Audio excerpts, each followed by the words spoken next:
Hello, my name is Alexis Franklin, and I will be presenting on behalf of Ryan, Gia, Melissa, as well as myself on the Latinx population of Northern Colorado. So let's get started.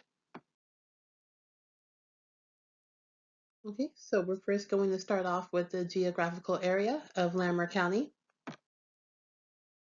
Okay, so Lamar County is located at the far north of Colorado, close right, actually right next to the border of Wyoming. It actually borders Weld County to the east, as well as Jackson County to the west, and of course Boulder County to the south. A few knowledgeable landmarks there are the Roosevelt National Forest, as well as the northeastern segment of the Rocky Mountain National Park. And it does expand, it's not just right as the border. It contains Estes Park, uh, as I previously stated, the Rocky National Park, as well as Fort Collins, which also houses Colorado State University. Okay, so Lamar County itself is quite large and it houses quite a few towns. Noticeable towns are, of course, Timass and Wellington, but also Red Feathers Lakes. So, just to give a bit of a visual, Red Feathers Lakes is bordering near Fort Collins, as well as near Laramie and Cheyenne. Also, of course, near the Arapahoe and Roosevelt National Forest. But Lamar County includes a lot of unincorporated communities. So just to name a few, Bellevue, Norfolk, Rustic, and Waverly. So you'll notice that the county, since it is north, there are some majority of rural areas, while some cities, of course, have of urban development. Most of it is rural and unincorporated. And keeping that in mind, there might not be a lot of resources to select from or even to utilize, depending on how developed most of the cities are. Okay, and just to provide more insight on Lamar County is no strangers to parks and recreation, as well as opportunities for scenic routes, as well as very uh, inclined and involved in nature. There's a Mount McConnell Recreation Trail, and also a couple of mountains and canyons, and a lot of nature involved trails available to the communities in multiple cities within the county. So in recent years, the population in Larimer County has grown quite exponentially as well as quite quickly. According to the 2020 census, the population was about 300,000. Fast forward to 2021, it is now almost 400,000, so about a 20% increase in just a little year's time. There has been some growth between 2014 and 2015, as well as between 2010 and 2021, but nothing that has happened quite rapidly than it has in 2020 to 2021. This just shows that the need for resources is quite evident because this population is relocating and moving and developing so quickly. There will be resources needed from individuals, from families, to people who have relocated and they might not been established or are struggling to locate employment, especially considering how rural and nature involved the area is itself. So it gives an overall view of how crucial these resources are needed in northern Colorado, especially in Larimer County. And these are the references that are listed in regards to the population in Larimer County. Okay, so our next area that we will be covering is the community profile. So providing insight on the population itself, the population is dominantly Caucasian with about 81, almost 82%. The Hispanic population is about 12, almost 13%, with little minorities such as African American, Native or Pacific Islander, about 1% on that range. There is about an even distribution between male and female population, ranging at 182,000 to 181,000.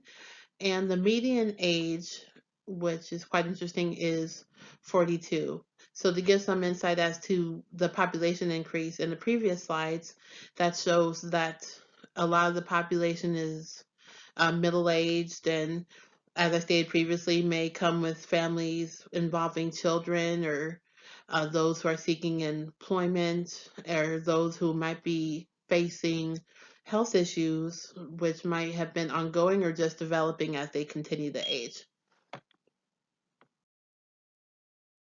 Okay, so going into education and workforce, the workforce itself is mainly white collar workers, not so much blue collar, even though it is rural and has a lot of nature in it. A majority of the population, at least 25 and up, do have a high school diploma, with about almost half of that with a bachelor's degree or higher. And a very small portion of the workforce are entrepreneurs as well. So, viewing the household makeup of Landmark County, there's at least 135,000 homes in the area, and majority of the households have more than two people. Looking at the increasing population, odds are this is where people are locating to start their families or build a set foundation for home to raise their families in. Majority of, adding to that, majority of the households report being married, and there's about 63% of families who have children, and about a little more than 73 who don't have children. But majority of the homes do have more than two vehicles as well. The average cost of rent is about 1,300, but that is quickly becoming unaffordable because of the rapid population growth. The cost of living in Landmark County is becoming more and more unaffordable. So there ties into, once again, the need for financial assistance and resources, as well as outreach to help assist families who are living in the community or plan to relocate to said community. So health-wise, the population, it's in regards to the population itself, there are about 8% of the population under the age of 65 who are not insured, and about 10% of the population report a disability. This can easily become a lack of resource issue within said community, considering the median age of the household is 42, and people who are disabled or have ongoing health issues don't have valid resources for health. So medical doctors, hospitals, clinics, facilities, if those resources are lacking, and even worse, there's no coverage for them, this can easily become an emergency in this community.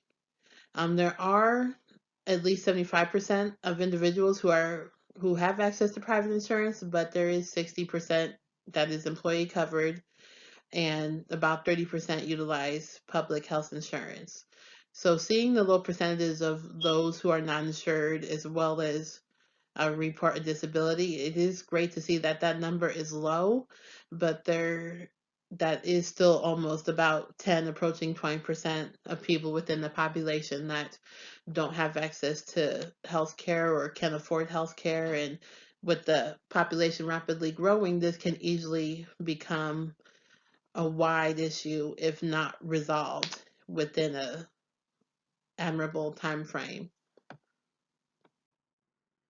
So thankfully, there are quite a few community-based organizations in Landmark County that range from rental assistance, clothing needs, hygiene needs, shelter needs, things of that nature, and especially with food needs in the local community. So to give some insight on the Landmark Food Bank, they are an active member, mind you, of Feeding America, and they use their resources to not only provide a food bank to those in the area, but they also provide nutrition courses and assist those who are, on the basis of Social Security guidelines, have food to keep in their homes. So a wide selection of community-based organizations to help assist the community, but as I stated many times before, with a growing population, there is always going to be a need for more resources.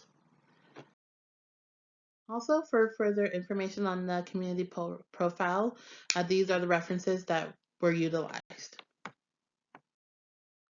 So the next topic that we are going to touch on is the service profile, which has been completed by yours truly. So let's get started on that. So before I touch on the resources and services, I just want to add a side note on what to expect.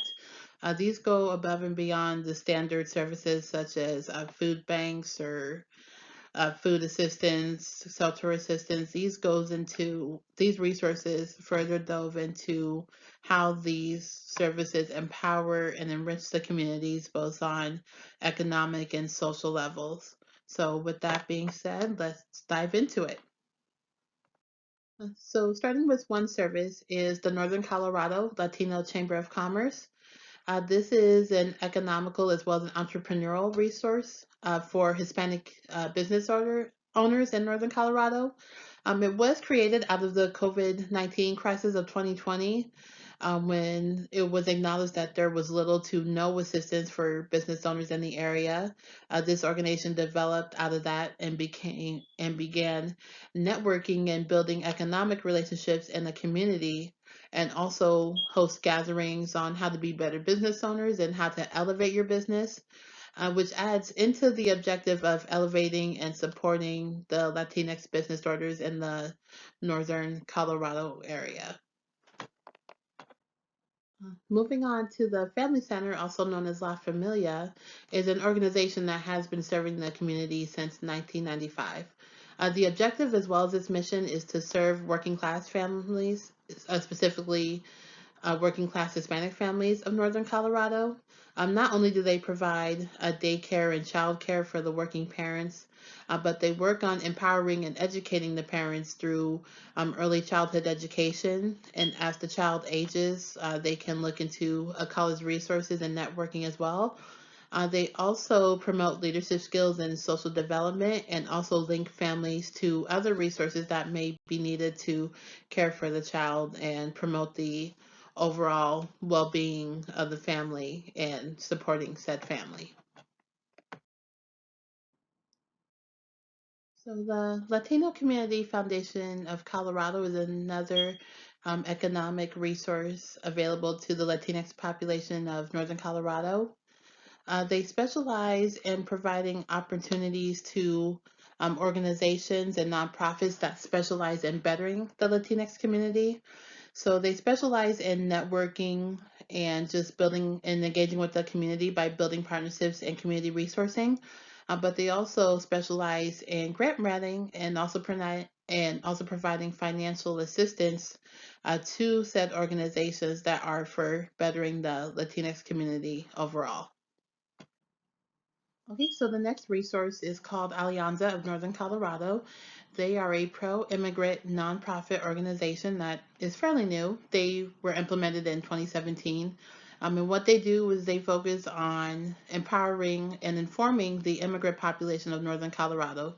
They do this by providing free legal services as well as providing courses to them and their families. For example, they have a family preparedness workshop which educates the family as well as the immigrants themselves on what to expect if they do have interactions with ICE or any anti-immigrant officials or groups. Pretty much goes through the worst case scenario, but make sure the family is prepared and they know what resources that they have available if that should ever happen. So overall, it's just a wonderful organization that is strictly there for the immigrant population, and not only informs them and empowers them, but makes sure that they know that they do have rights and that they do have opportunities for them, even if they believe they may not seem that way. Another resource that is somewhat similar to Alianza is called Freza Latina, which translates to Latin Force. So similar to Alianza, they are pro-immigrant and support the immigrant population and community, but they are a lot more active in a government role to the extent of the city as well as the state itself. So they make it well known that they're very anti-immigrant. They're against anti-immigrant policies and procedures, and they work actively to get those eradicated. They also provide education to immigrant organizations and families, so they provide legal trainings and workshops. And they also have a hotline to assist immigrants who may have been discriminated against because of their legal status.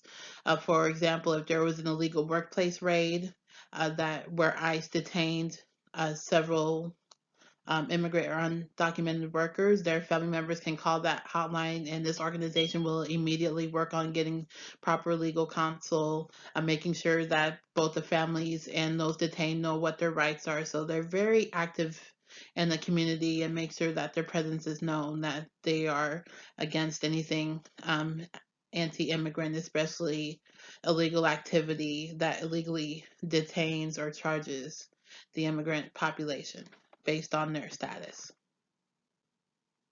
And of course, for further knowledge or just to explore more about these wonderful organizations, these are the references listed.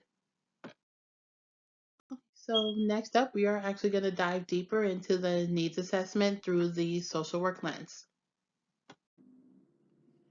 So touching on the two perspectives on the social work lens, we view this through a practice perspective, which is how we view the social system itself and the human behavior.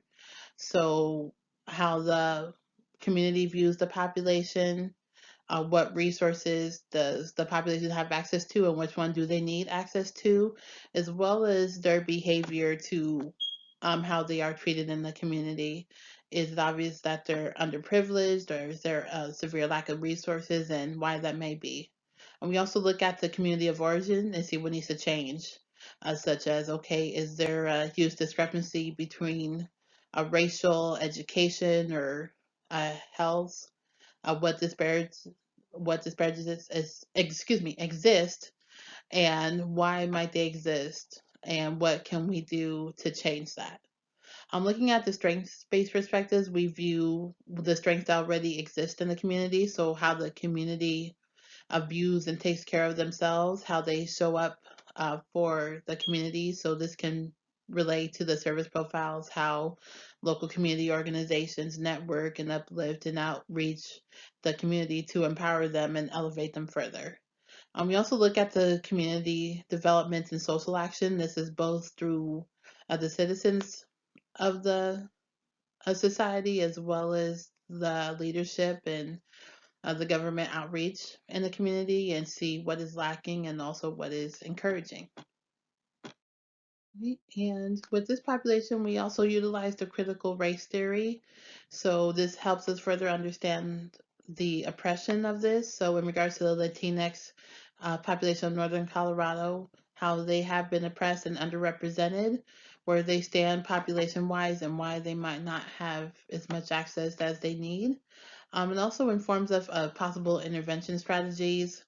Okay, what is needed to combat the health disparity, or what values can we implement in order to make that population better and elevate and achieve more.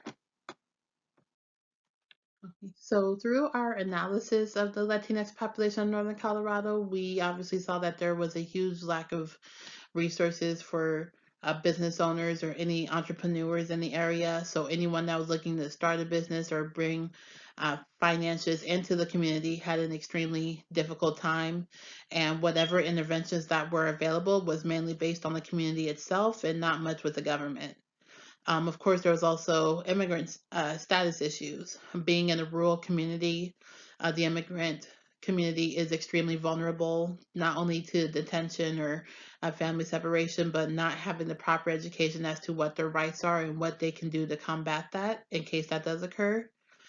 Educated versus uneducated. While in the Larimer County community itself, there is a large population of those who graduated high school as well as gotten higher degrees.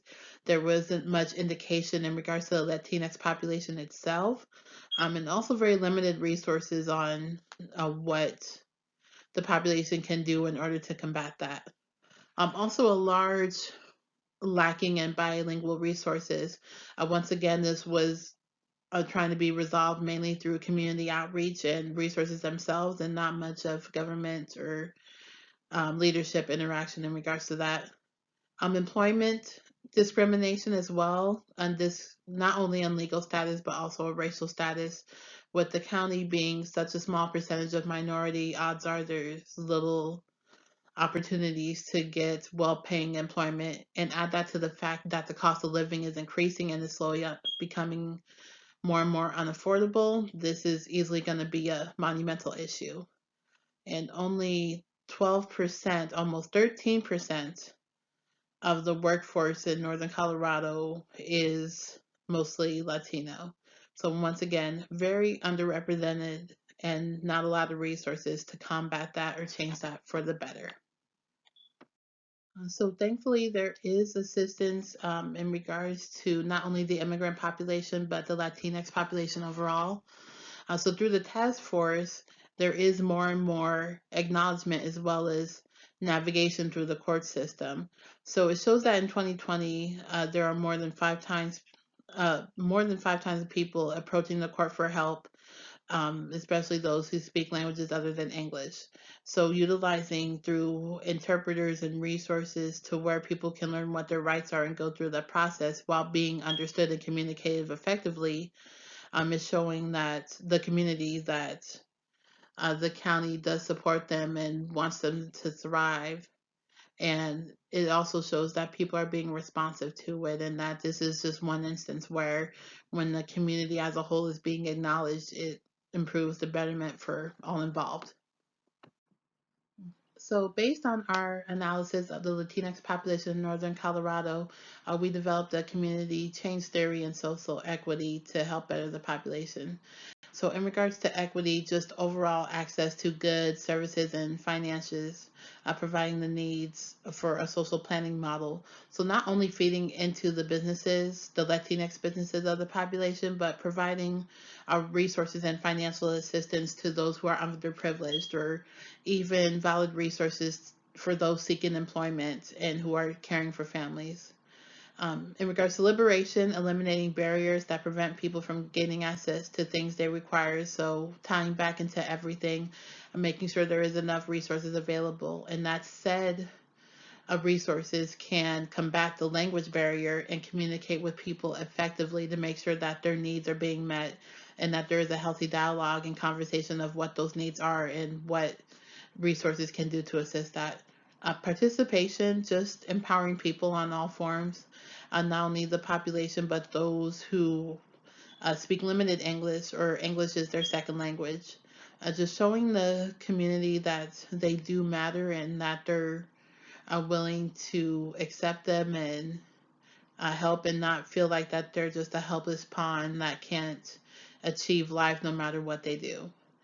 So, in regards to the community change theory, we evaluate welfare needs and assisting services in the area. This includes not only looking at the population itself, but seeing how that population can evolve and grow uh, through the years moving forward, as well as how resources can prepare for that growth.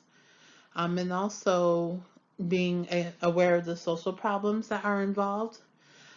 Those who are very active anti-immigrant, anti-Latinx, and what we can do to hinder that type of interaction and provide more into those who are providing into the Latinx community outside of those community resources. So just more efficient services, that just honestly goes without saying. More efficient services that are aware of the population, aware of their needs, and can communicate effectively. And once again, for further information and resource, these are the references listed. Okay, so this is the point in time in the presentation where I will open the floor to any questions. If you think of any questions later on, just please feel free to contact us and we will be happy to assist. In the meantime, just thank you so much for this presentation, and I appreciate everyone viewing and hopefully learned a thing or two.